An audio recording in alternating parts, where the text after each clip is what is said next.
everyone, balik lagi di Certification One on One bareng Marcelo di sini. Kali ini kita mau belajar tentang Naturland, yaitu standar sertifikasi dari Jerman yang menggabungkan prinsip pertanian organik dan sosial. Secara singkatnya, Naturland menggabungkan sertifikasi organik dengan Rainforest Alliance UBT. Nah, secara lingkup sertifikasi ada beberapa hal yang berbeda nih antara sertifikasi Naturland dengan yang lainnya. Yang pertama, apabila petani memiliki ternak yang kandangnya di dekat dengan perkebunan, maka itu akan menjadi concern. Nah, nanti perlu dibuktikan bagaimana cara petani mengurus hewan ternak tersebut. Apakah pangannya itu layak untuk ternaknya, dan apakah kandang dibersihkan secara berkala. Contohnya. Kemudian ada penggunaan nanomaterial. Penggunaan nanomaterial di dalam sertifikasi Naturland itu tidak diperbolehkan ya.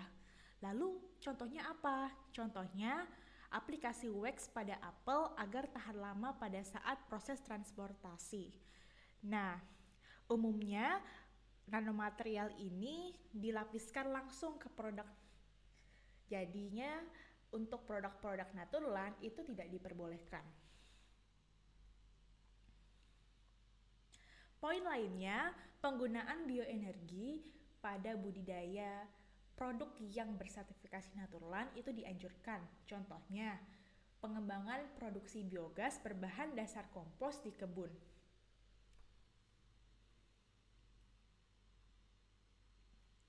Selanjutnya, kita akan bicara tentang alur sertifikasi Naturland. Ada 5 step untuk menjadikan kebun petani tersertifikasi Naturland. Yang pertama, yaitu sharing informasi. Jadi, kelompok tani maupun processing yang mau kebunnya dan petaninya disertifikasi Naturland harus mengirimkan email kepada Naturland. Kemudian akan terjadi sharing informasi berupa siapa buyer yang akan membeli produk sertifikasi Naturland ini. Kemudian mereka akan melakukan follow up ke buyer tersebut untuk mengkonfirmasi. Selanjutnya, dilakukan juga sharing informasi mulai dari proses budidaya sampai dengan produksi produk akhir yang akan disertifikasi Naturland. Karena sertifikasi Naturland ini merupakan sertifikasi yang berasal dari Jerman, maka lembaga sertifikasi yang dianjurkan adalah Ceres. Di Indonesia, Ceres ini bekerja sama dengan SDS. Untuk preferensi labnya sendiri, yaitu bisa dikirimkan ke Eurofins Jerman. Hal yang terpenting dari nomor 1 adalah memastikan bahwa petani atau lahan yang akan disertifikasi Naturland maupun processingnya itu harus sudah lolos EU organik. Tahap 2 adalah kunjungan awal. Jadi, nanti perwakilan dari Naturland akan berkunjung untuk melihat langsung bagaimana proses budidaya sampai dengan produksi barang Naturland tersebut. Nah, biasanya ada 2 orang. Yang pertama memang yang sudah expert di lapangan dan yang kedua di bidang processing. Tahap ketiga adalah contracting. Sama dengan sertifikasi pada umumnya, proses ini berupa mengirimkan aplikasi untuk proses audit dan dokumen-dokumen dukungan lainnya. Tahap 4 yaitu inspeksi atau audit. Audit dilakukan oleh auditor Ceres maupun influencer yang sudah ahli di bidangnya.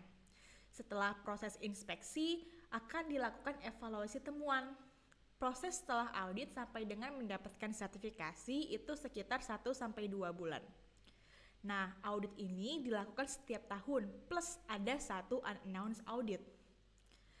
Tahap yang kelima sekaligus yang terakhir adalah mendapatkan sertifikat. Sertifikat ini akan dikeluarkan oleh Naturland.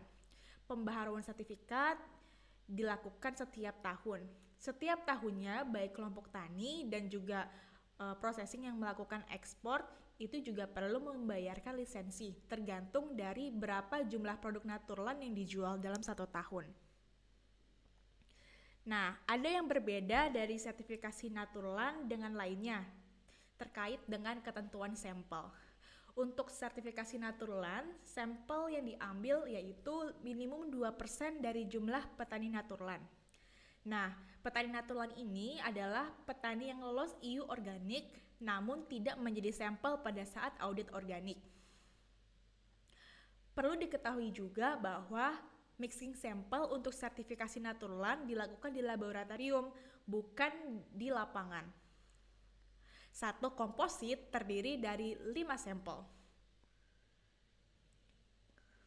Nah, yang paling terpenting, bagaimana peran ICS dalam sertifikasi Naturland? Sebenarnya kita sudah punya sistem dan juga dokumen-dokumen pendukung sama dengan sertifikasi organik.